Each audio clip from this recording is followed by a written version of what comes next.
ভোক জোর হেলানি সমস্ত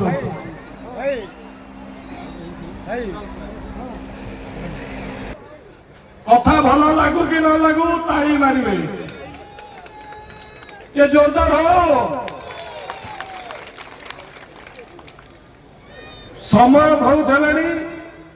ভোক হেলানি জুলজুলিয়া পোক মধ্যে দেখাগলানি আখি কি মোর বি সেই অবস্থা সেইপাই মু বুঝিপারছি যে ভাই মানকর টিকে জোশ কমি গলানি টিকে জোশ বঢ়াই দেবা প্রথমে তারপরে কহিবা মো সাঙ্গরে কহিবে বলো ভারত মাতা কে ভারত মাতা কে ভারত মাতা কে বহুত বহুত ধন্যবাদ এবে লাগুছে আর 2-4 মিনিট মতে শুনিবে